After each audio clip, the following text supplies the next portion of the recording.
A stray dog led a woman into the woods. You won't believe what she found. It was weathered, the edges worn smooth by the elements. An old piece of cloth dangled from it, torn and faded. Sarah's heart pounded in her ears. A memorial, a marker. She looked down and noticed a small mound of rocks at the base of the tree, forming a crude cairn. Curiosity warred with trepidation. She crouched beside the cairn and saw an old photo tucked beneath one of the stones. A black and white image of a young girl with braided hair and sad, hollow eyes. On the back of the photo were the words, "Beloved Sister 1983." The dog sniffed at the picture, whimpering.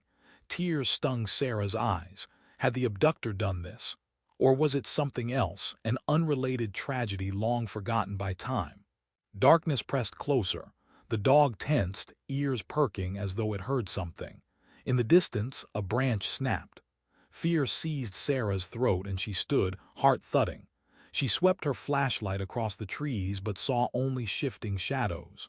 The dog growled, a low rumble in its chest. Another snap, closer this time. Sarah's blood ran cold. She grabbed the remains of the notebook and the photo, stuffing them into her jacket. They had to go now. She whispered urgently to the dog, "Come on, let's get out of here." They backtracked quickly, crashing through undergrowth, the dog limping alongside her. Her pulse was a frantic drum in her ears. She half expected a figure to leap out at any second, brandishing a weapon. The quiet tension was suffocating. At one point she tripped on a root, nearly dropping the items she'd collected. She struggled upright, the dog barking nervously. Finally, they emerged onto the old gravel road. Sarah's breath came in ragged gasps. The dog's tongue lolled, and it gazed at her with wide, worried eyes. Despite its limp, it seemed to have guided her once again to safety. She fell to her knees, hugging the dog's neck, unable to hold back the tears that streamed down her cheeks. "Good boy," she murmured, though she didn't actually know if it was male or female. "You saved me again." The dog licked her cheek. For a moment, a profound bond formed between them, an understanding that transcended words. This creature had risked itself to show her truths hidden in the dark. She felt a deep reverence for it, as though it carried a piece of the forest's secret soul. That night she took the dog home, wincing at the fresh cut on its leg. She heated a bowl of broth and set it down, watching with a pang of sympathy as the dog lapped it up hungrily. Though she had little experience with veterinary care, she cleaned the wound gently, applying some antiseptic and wrapping it in gauze. The dog barely flinched, just watched her with soft eyes. Exhaustion weighed her down, but her mind churned. She placed the charred notebook pages, the photograph, and the cloth scrap on her kitchen table, illuminating them with a small desk lamp. The scribbled words on the partially burned pages hinted at multiple victims, referencing the voices and pleas for forgiveness. The photograph felt older, connected to a different tragedy altogether, or maybe it was the same story, the timeline stretching back decades. She kept returning to the single word carved under the symbol on the oak. Forgive. Was the abductor seeking forgiveness? Or was it left by a previous victim, maybe someone forced to do unimaginable things? The entire puzzle twisted her stomach in knots. She decided to call detective again. But it was past midnight, and she suspected the detective might not appreciate a call at this hour unless it was an emergency. She mulled it over for a few minutes, then decided this absolutely qualified as urgent. His voice was groggy when he picked up. "Here." Sarah apologized for the late call, then relayed her discovery of the second clearing, the burned notebook, the symbol, the photograph. She heard him inhale sharply as though trying to chase away the last vestiges of sleep. "All right," he said. "This could be significant. Are you safe right now?" "Yes," Sarah whispered, glancing at the dog curled up in the corner. "I'm home. The dog is with me." "Dog?" asked. She could almost picture him blinking in confusion. I guess it followed me or I followed it. Again. Look, detective, I know this sounds bizarre, but it's like the dog wants me to see these things." He sighed. "We'll send someone out in the morning to take a look at that clearing. In the meantime, don't go back there alone. This person could still be out there, and we have reason to believe he's extremely dangerous." Reluctantly, Sarah agreed. She hung up, gazing at the dog.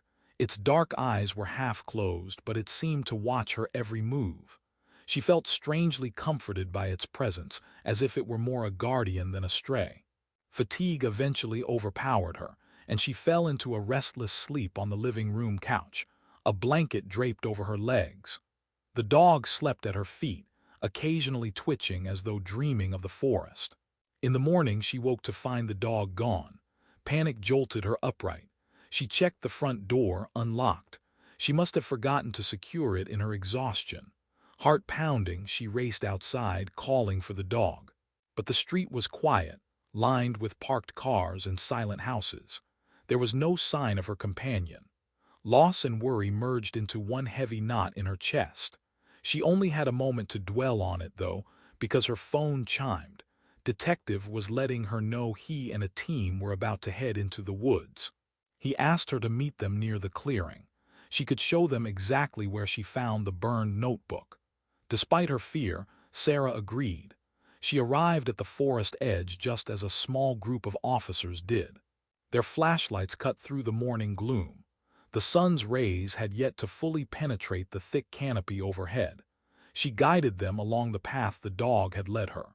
She couldn't shake the sensation of being watched, but no strange sounds interrupted them. When they reached the clearing with the circle of stones, it looked almost ordinary in the daylight, just a patch of grass ringed by random rocks.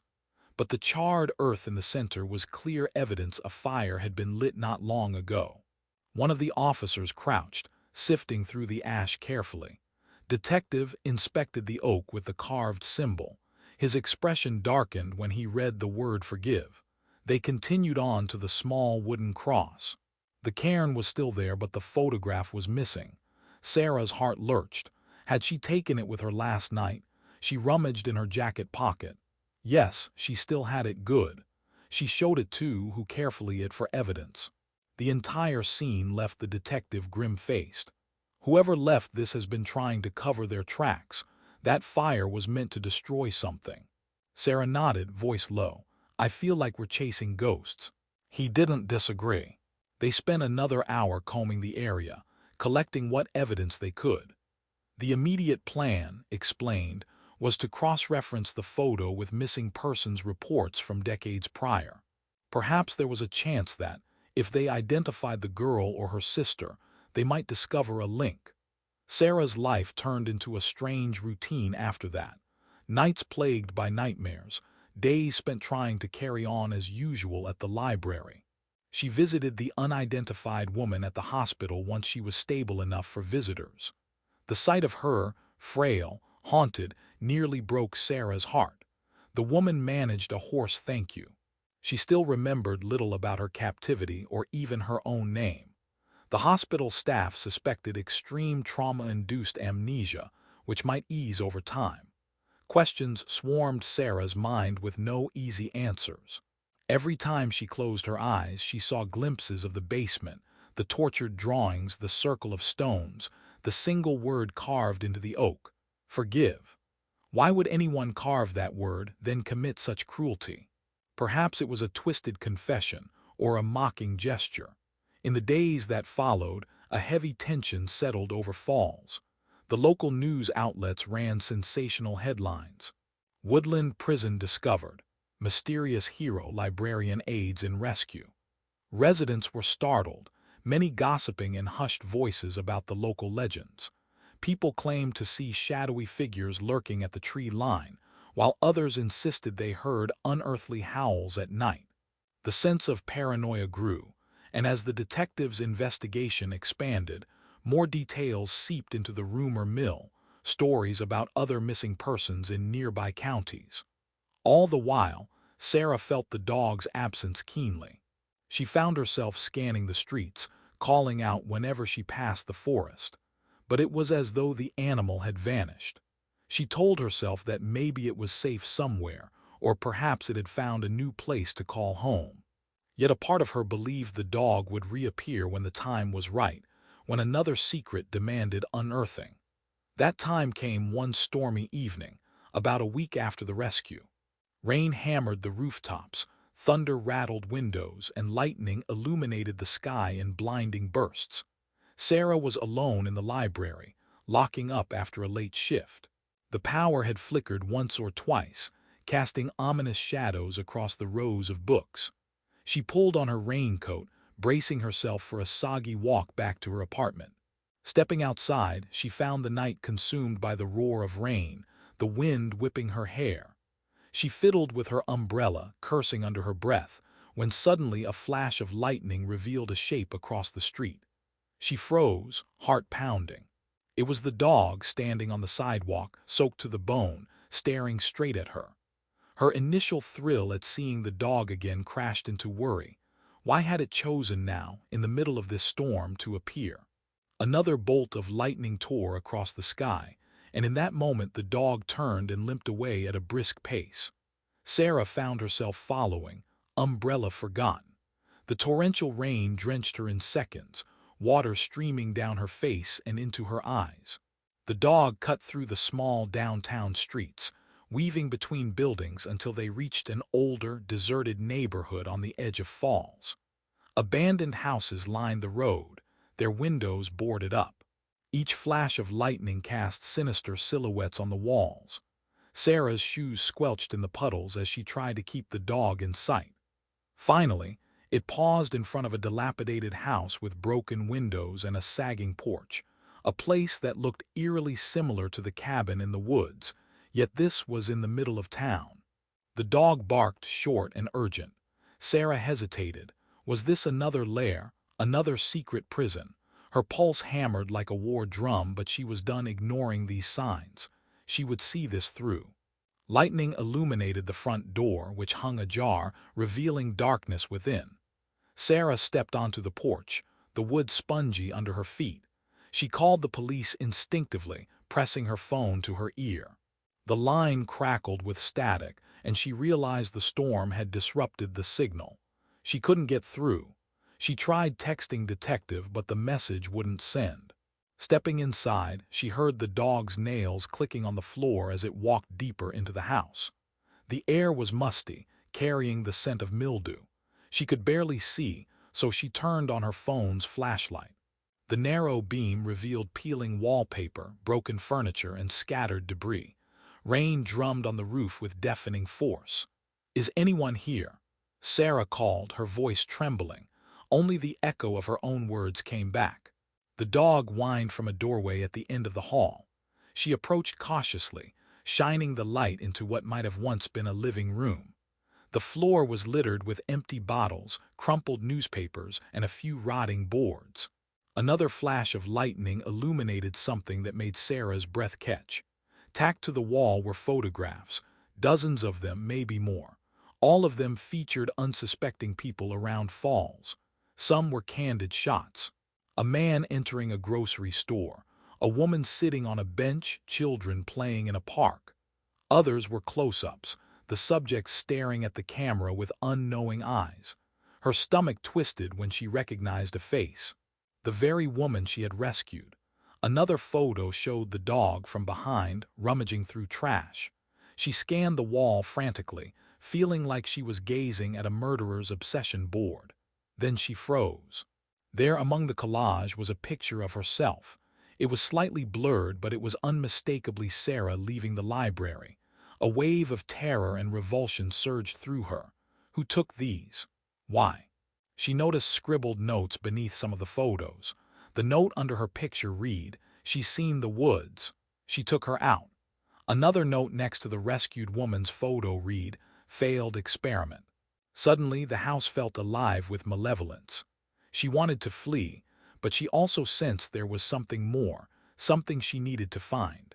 The dog barked sharply, leading her to a closed door on the far side of the living room. Heart pounding, Sarah turned the knob. The hinges squealed in protest, revealing a small room that smelled like rancid water. Broken shards of glass crunched under her feet. Her phone's beam danced across the floor, landing on a backpack lying half open. Inside were syringes, vials of unknown substances, and a small notebook marked with the same symbol she had seen carved into the oak. A wave of nausea rolled over her. This was a nest of horrors, evidence of twisted experiments, forced captivity, maybe more. Shadows shifted behind her. The dog growled low. Sarah spun around just as a lightning flash lit the figure of a man standing in the doorway. His eyes gleamed with a madness that stole the air from her lungs. He was tall, gaunt, with wild hair plastered to his skull by the rain.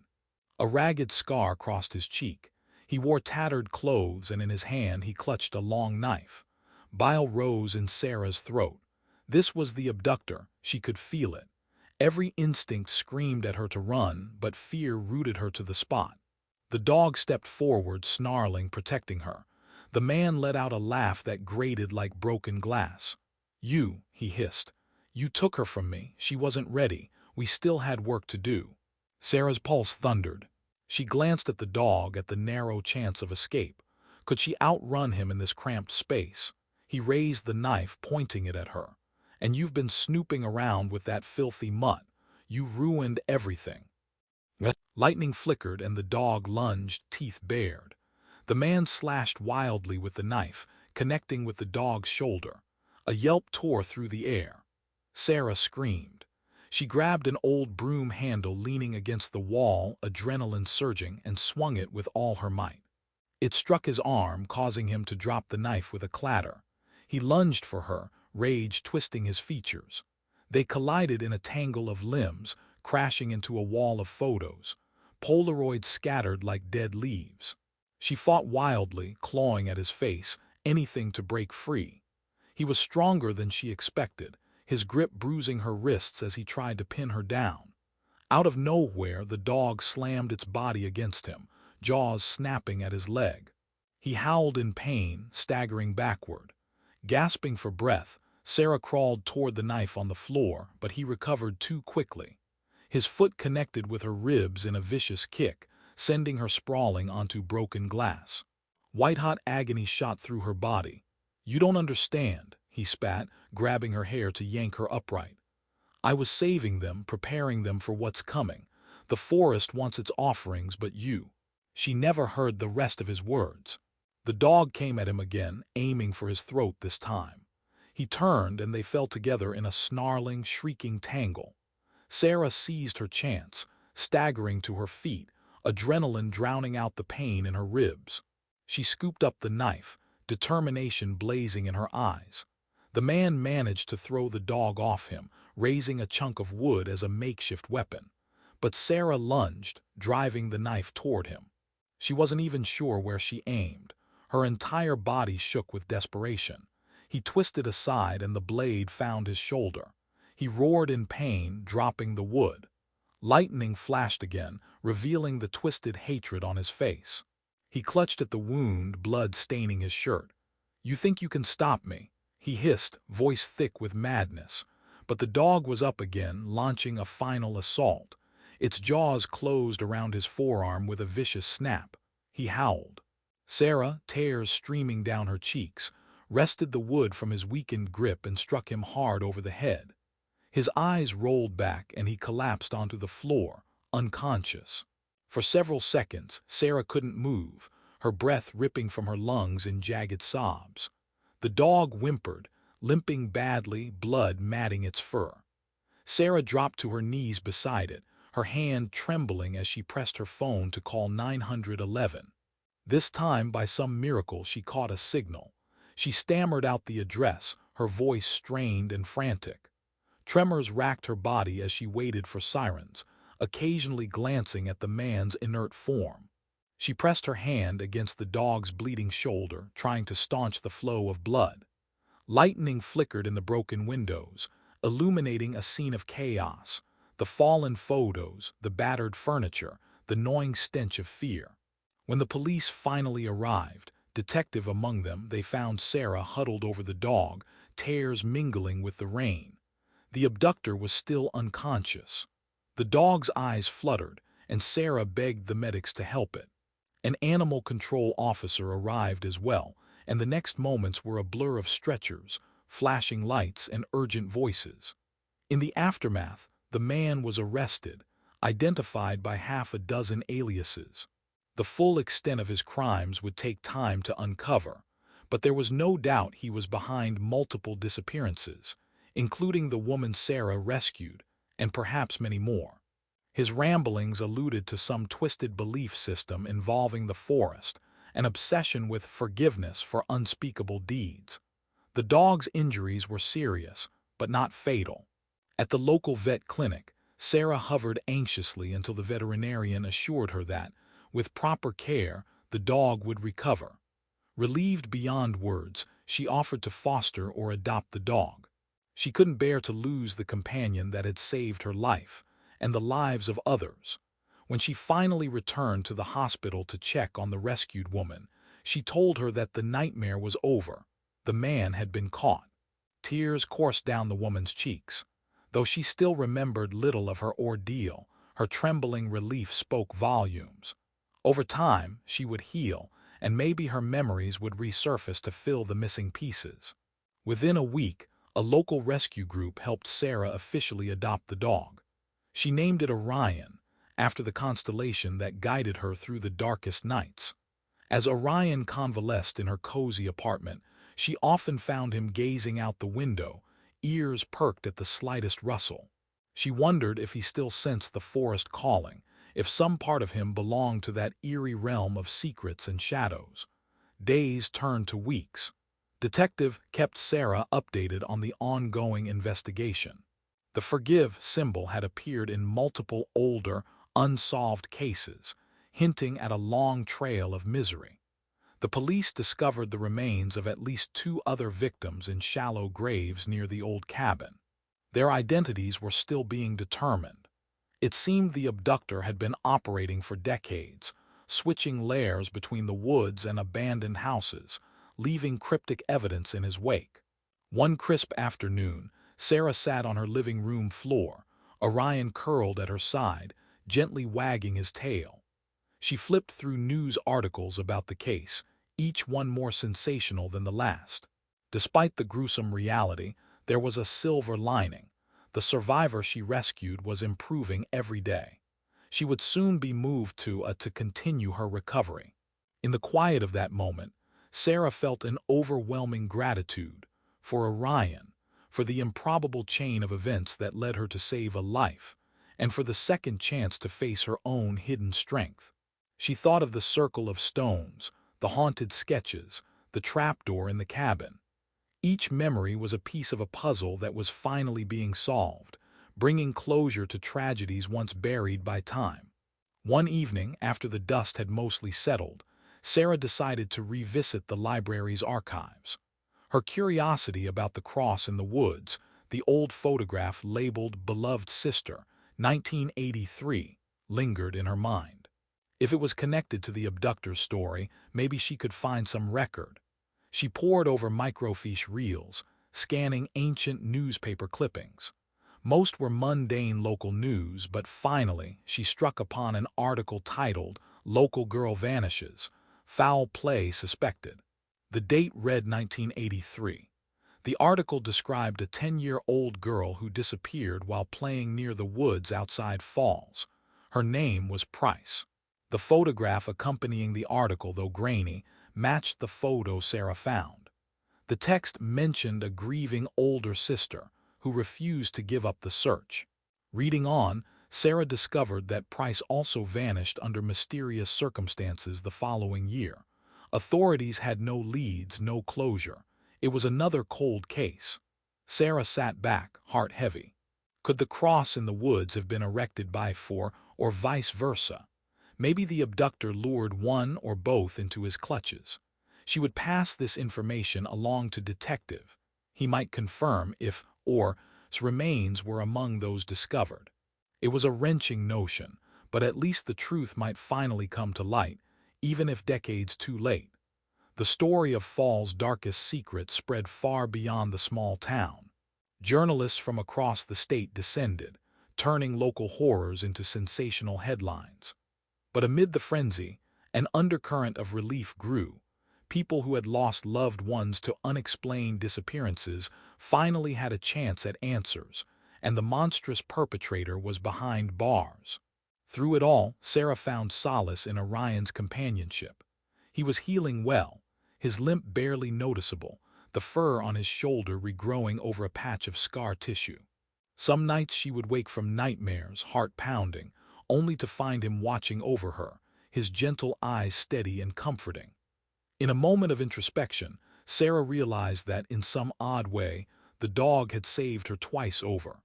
Once by leading her to rescue the imprisoned woman, and again by helping her defeat the abductor in that final confrontation. Orion had become a living symbol of loyalty, courage, and hope rising out of a pit of despair. Months passed before Sarah could fully shake the lingering trauma.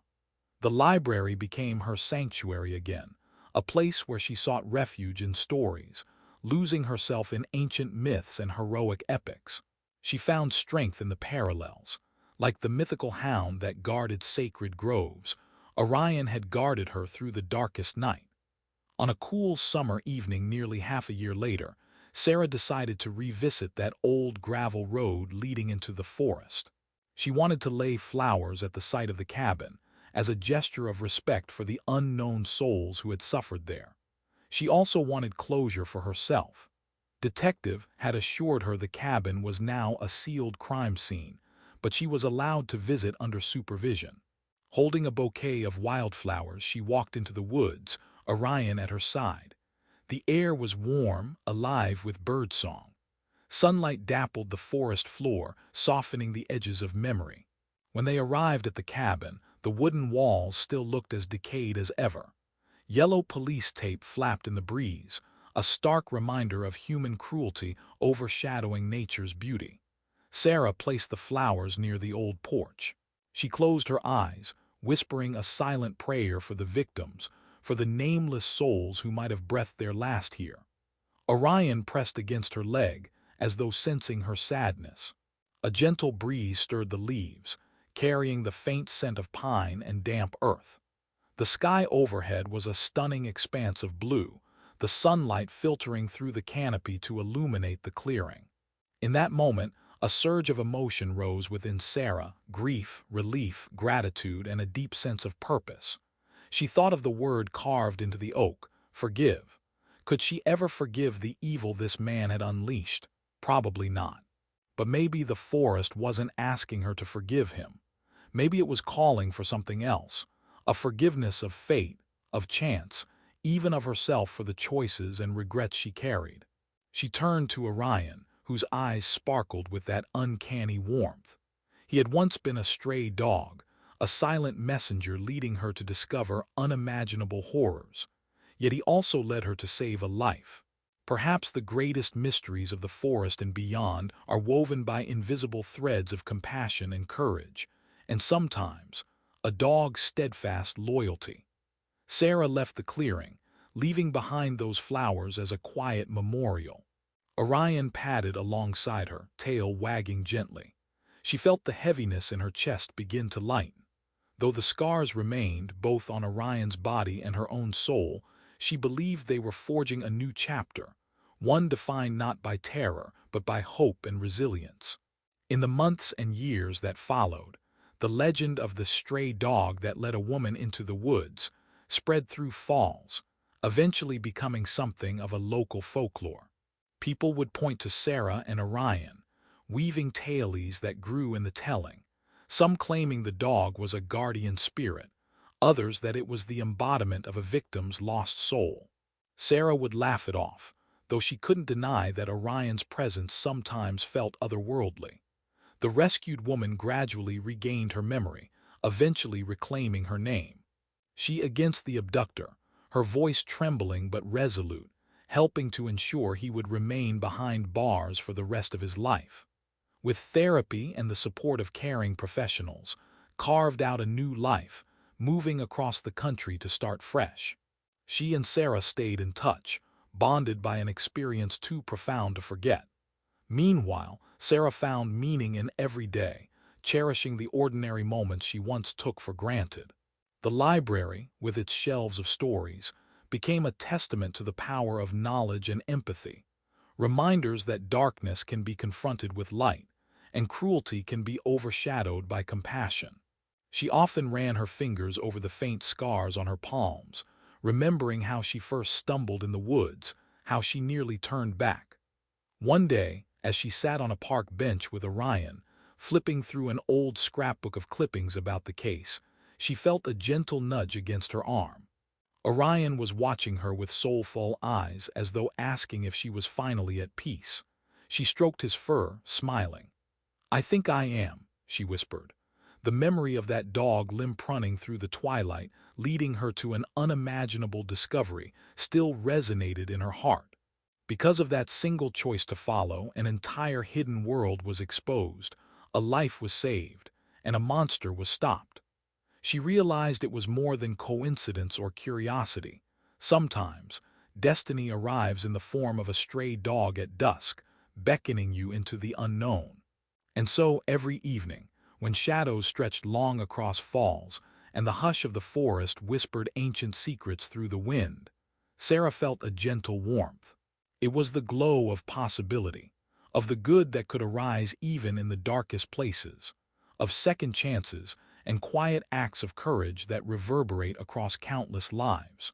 If you look closely, you might still see her and Orion strolling along the edge of those once feared woods, pausing to admire the lingering sunlight. And in that stillness, you'd sense a hush fall over the land, as if the forest itself nodded in solemn acknowledgement, telling a story without words. A stray dog led a woman into the woods, and she saved a soul you never thought could be saved. It's a tale of horror, yes, but ultimately it's a tale of hope, reminding us that in the face of unimaginable cruelty, the light of compassion can burn brighter than any darkness. When people ask Sarah why she followed that stray dog, she smiles and shrugs, as though it was the most natural thing in the world. Maybe it was fate, maybe it was pure instinct, or maybe something beyond human understanding guided that dog to find her that night. She doesn't dwell on the exact reason. She just knows that by answering that silent call, she found a piece of her own heart she never knew was missing, and forever changed the destiny of someone who might have otherwise been lost. In the end, that's the magic in life's most inexplicable moments. We are led, sometimes by small miracles or by the silent pleas of a wounded creature, into the darkness. And there, in the very heart of the unknown, we find our truest selves, shaped by empathy and tested by fear, emerging stronger, braver, and more compassionate than we ever imagined. And that is the kind of story that begs to be shared, retold, and carried forward. A story where hope triumphs and a stray dog's unwavering loyalty saves more lives than one could ever believe possible.